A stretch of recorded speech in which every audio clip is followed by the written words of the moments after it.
मैं बहुत बहुत धन्यवाद और आभार करता हूं उनका। लेकिन हमें सोचना होगा, समझना होगा। बात बहुत अच्छी लगती है, बहुत सारी तालियां बजती है जब मन से कोई कहता है कि बहन जी को प्रधानमंत्री देखना चाहते हैं। हम भी चाहते हैं, आप भी चाहते हो, और इस देश का तमाम युवा, बुजुर्ग, माताएं बहनें भी चाहती हैं। लेकिन समझने का विषय यह है कि बहन जी कहने भर से प्रधानमंत्री नहीं बन पाएगी।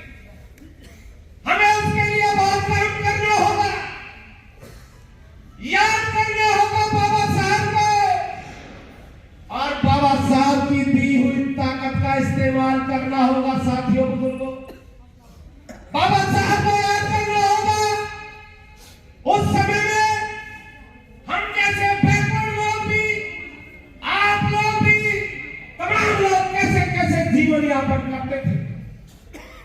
लेकिन बाबा साहब का जन्म हुआ और ईश्वर ने, ऊपर वाले ने उन्हें इस धरती पर इसीलिए भेजा कि कभी कुचलों को, दलितों को, पिछड़ों को आपको न्याय दिलाना है। जो उनका शोषण होता है, उनके शोषण को खत्म करना है।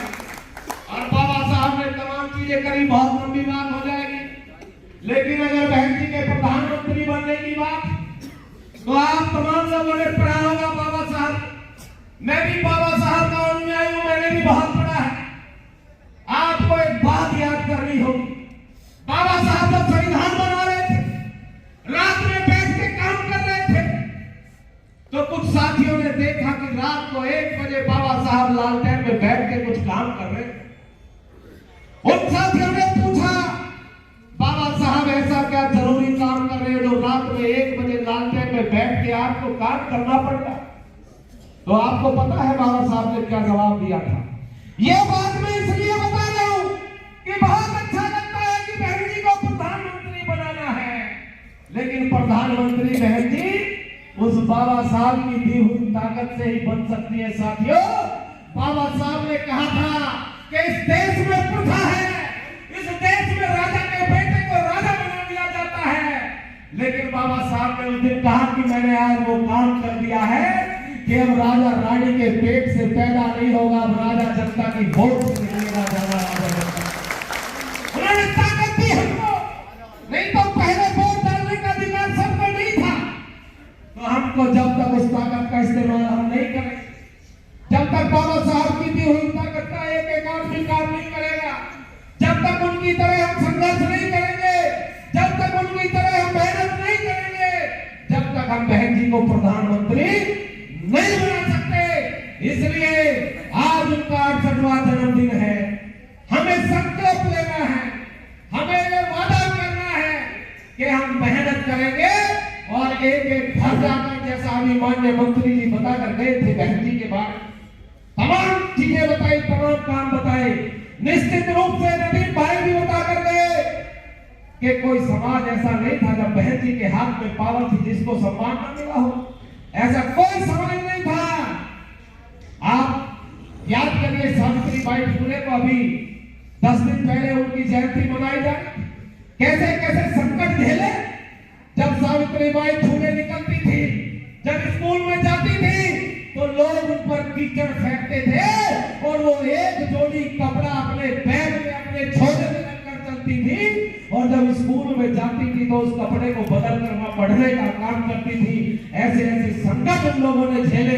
उन चीजों को याद करते हुए हमें निश्चित रूप से अगर बहन जी को प्रधानमंत्री बनाना है तो हमें उन बातों पर काम करना पड़ेगा। आज आप देख रहे हैं पूरे देश में क्या हाल। भारतीय जनता पार्टी कैसे कैसे नाटक कर रही है, कैसे कैसे झूठ बोल रही है, गाय गोबर की बात करती है, मंदिर मस्जिद की बात करती है, भाईचारा खत्म कर दिया। अभी पूरे देश में घर घर में चावल बट रहे हैं। लेकिन मैं कहना चाह रहा हूं, इस देश का किसान परेशान है, इस देश का नौजवान परेशान है, इस देश का गरीब, मजदूर, पिछड़ा, दलित सब परेशान है। और इनके नाटक का अंत हो लिया है। सम्मानित मंच, इनके नाटक का अंत हो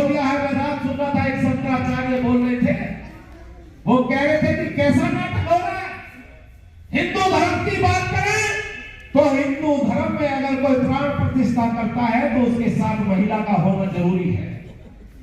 अगर हिंदू धर्म में अगर किसी मंदिर की प्राण प्रतिष्ठा होती है तो उसका जब तक पूरा निर्माण ना हो, जब तक आप उसकी पूजा नहीं कर सकते।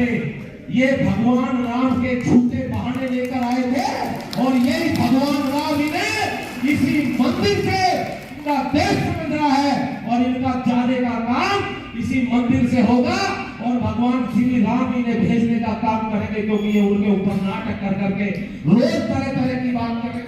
आपने देखा बॉर्डर पर किसान ने कितने पहले महीने आंदोलन करा।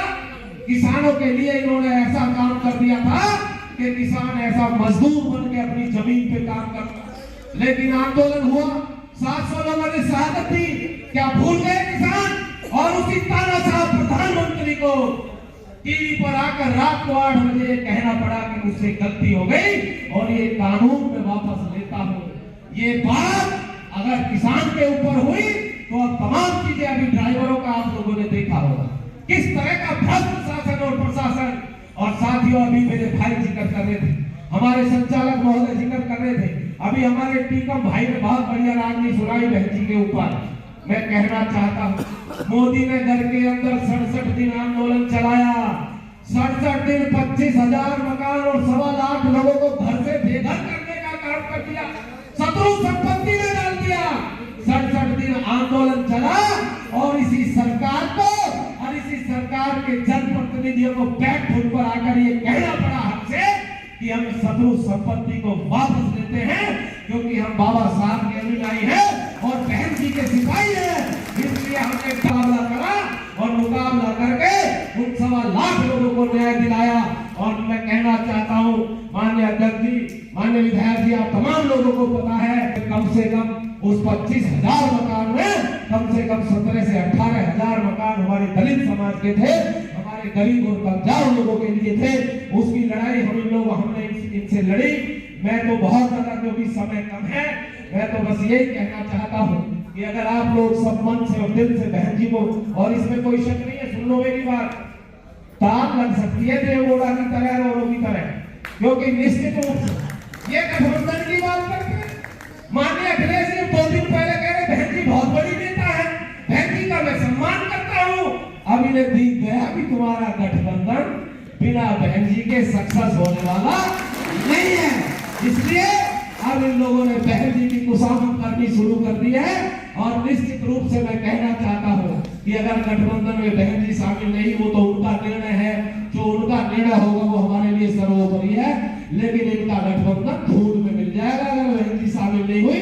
बहन जी केवल ऐसी ताकत है कि अगर गठबंधन में मिल गई तो गठबंधन में मिलकर इस बीजेपी को मजाक सटाने का काम केवल बहन कुमारी मायावती कर सकती है। अभी गुर्जर समाज की बात हमारे भाई बोल कर गए, निश्चित रूप से इसमें कोई शक नहीं है कि गुर्जर समाज को जो मान सम्मान बहन जी ने दिया, मिला और ना कभी मिलेगा।